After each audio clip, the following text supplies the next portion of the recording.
aqui é a Gislaine do canal Annie of Green and Blue e eu estou aqui mais uma vez para a gente falar sobre um tema que me foi pedido e eu estou aqui atendendo um pedido de alguém que se prontificou até a me ajudar neste tema. E eu vou falar um pouco hoje neste vídeo sobre os escrúpulos.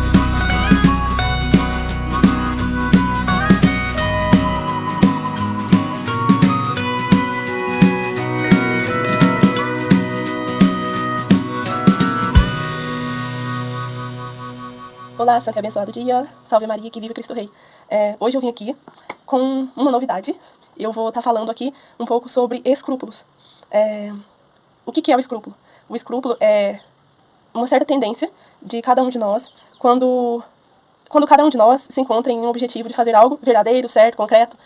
E às vezes, por a gente viver num mundo muito dominado por coisas erradas no passado, quando a gente passa por essa transição de conhecer a verdade, de conhecer as coisas honestas, de valores, de morais, a gente acaba aderindo ao escrúpulo. Por quê?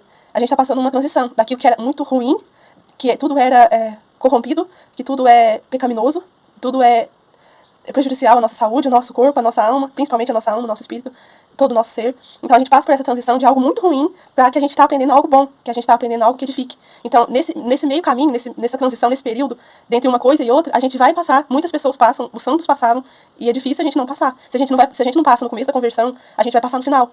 E o escrúpulo, ele é classificado com quais sintomas? A gente tá passando por essa transição, a gente entende o que é verdadeiro, a gente começa a viver o que é verdadeiro, a gente começa a viver o que é a verdade da fé, o que é os ensinamentos de Cristo, a gente começa a frequentar os sacramentos da igreja, a confissão, a comunhão, né? Começamos a fazer obras de caridade, coisas de obrigação cristã, né? Que a gente deveria fazer já por obrigação, porque na missa fala, é meu dever e minha salvação. Então quer dizer que a gente, para se salvar, a gente tem que entender que isso é necessário. Como que para saciar a fome é preciso comer, como que para estar limpo é preciso tomar banho, como que para saciar a sede é preciso tomar água, como que para você descansar você precisa dormir. Então são coisas óbvias, normais, naturais, que tendem a ser assim. Então na vida cristã, para que a alma esteja em graça, que a alma esteja repleta de luz, entre aspas, porque Jesus diz para a gente ser a luz no mundo, o sal na terra. Então para que a alma seja uma luz, ela precisa estar limpa, ela precisa estar moldada na vontade de Cristo, na vontade de Deus, né? Nosso Senhor Jesus Cristo. Então a gente pensa assim, é difícil a gente entender que nessa transição do mal para o bem, do mundo para as coisas de Deus, a gente tem que entender que a gente vai passar muita tribulação. Isso engloba áreas amplas, que é a nossa mentalidade, o nosso coração, a nossa capacidade de realizar as coisas e a nossa incapacidade de realizar as coisas.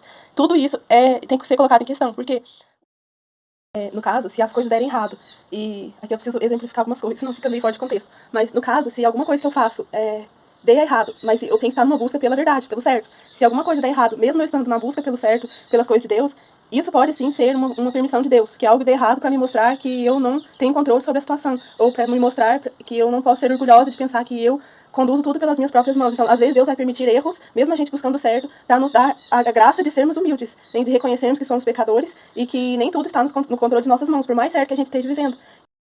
Como se a gente pensasse que tudo estivesse no controle das nossas mãos. Então, se deu errado, foi por culpa minha, porque eu não fiz certo. E a gente nunca pensa que se alguma coisa dá errado, pode ser também permissão de Deus, ou pode ser vontade de Deus, porque se a gente começar só a acertar, logo a gente vai crescer o orgulho. A gente vai pensar, nossa, eu sou capaz de cumprir tudo que eu quero e nada vai dar errado.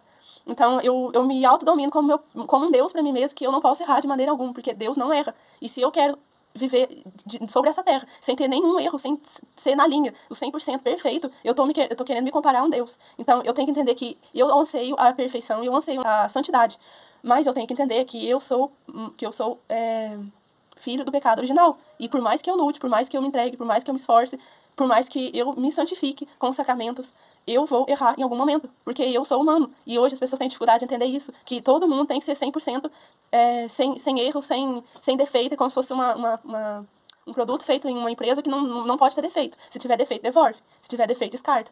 É isso que o mundo está querendo pegar hoje. Se uma criança nasce com deficiência, a sociedade, né, as pessoas do poder já querem eliminar essa criança pelo defeito que ela tem. E esse defeito pode ser genético, pode ser de desenvolvimento, pode ser um defeito que é desenvolvido de maneira natural ou por algum fato ocorrido, não importa.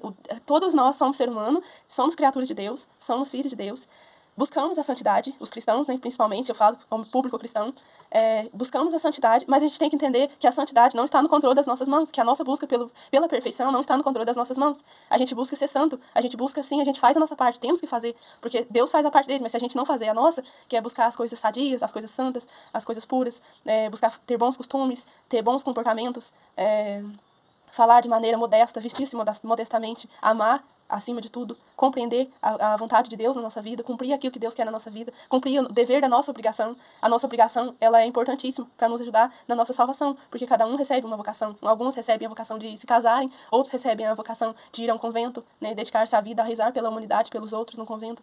Outros recebem a vocação de ser sacerdote, outros recebem a vocação de ser leigos, consagrados, celibatários. Então, a cada um é colocada uma missão, e se a gente não cumpre bem a nossa missão, a gente está sendo responsável pela queda do outro.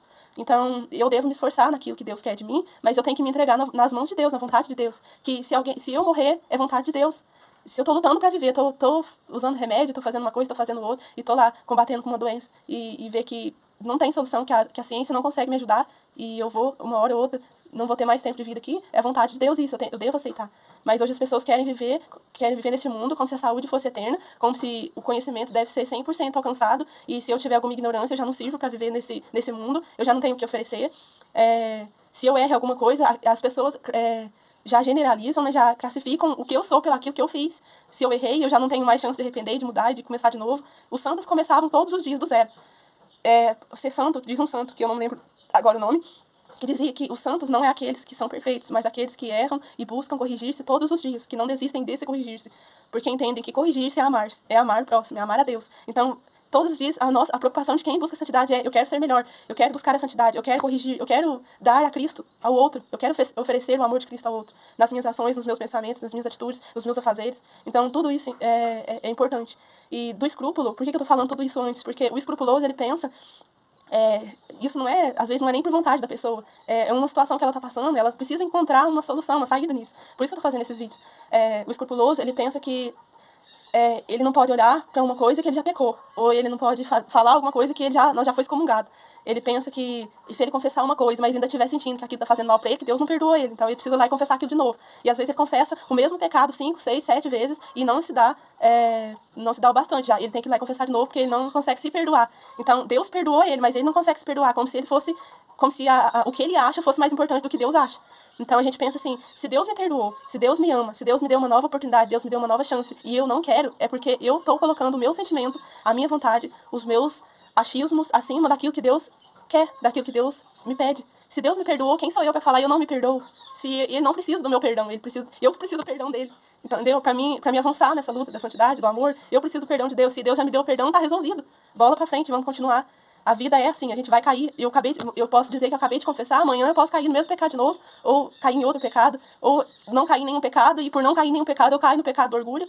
É incrível, né? Porque se a gente for pensar, até de não cair no pecado, pode ser uma ocasião de cair no pecado do orgulho, que é maior ainda, que a gente se julga melhor do que as outras pessoas. E o pecado do orgulho é o que fez Lúcifer, o anjo mais belo do céu, né? O braço direito de Deus, negar a Deus, negar as verdades, os bens eternos, negar o tudo, o todo, para, né, decair em tal situação.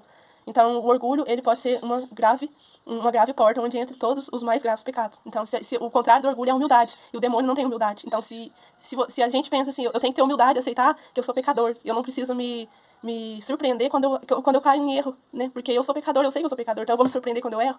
Não tem como. Eu tenho que saber que eu vou cair em alguma ocasião, mas sempre pedir a Deus para me sustentar antes da queda. E se acontecer de eu cair, que Deus me sustente para eu me reerguer e continuar de novo. Então, pro escrupuloso, essa é a mensagem. Confiança em Deus. Humildade. Se a gente tiver confiança em Deus, de saber que Deus está conduzindo a nossa vida. E a gente ter humildade, mesmo errando, a gente ter humildade, falar, Senhor, eu tô errando, mas eu tô tentando acertar. Eu não sei até quando eu vou continuar errando, mas eu quero conseguir acertar em algum momento, por amor a vós. Eu quero conseguir acertar em algum momento. Então peço a tua ajuda, que o Senhor me dê a graça de confiar mais em ti e esperar menos de mim, porque eu sou falho, eu sou limitado. Então, na onde faltar em mim, que o Senhor complete. E assim eu sei que eu conseguirei alcançar aquilo que o Senhor deseja para mim e que eu também desejo, que é o amor a Deus acima de tudo, a santidade, amor ao próximo e a vivência de uma vida em graça com Deus. Então é isso. Por hoje, sobre escrúpulos, eu tenho a falar disso. Me peço perdão se eu não sou muito organizada nas palavras, mas o que eu tentei passar é isso, dos escrúpulos. E eu vou tentar trazer com mais profundidade essa questão. Hoje foi apenas uma introdução. Mas eu tentarei trazer com mais profundidade para que cada um possa entender as raízes do escrúpulo. Eu vou estudar mais sobre isso também, para poder trazer de uma maneira mais clara, que possa alcançar um objetivo mais rápido, assim, para que vocês possam entender o que é o escrúpulo.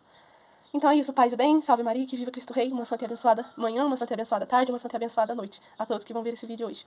Tchau, fica com Deus, até mais.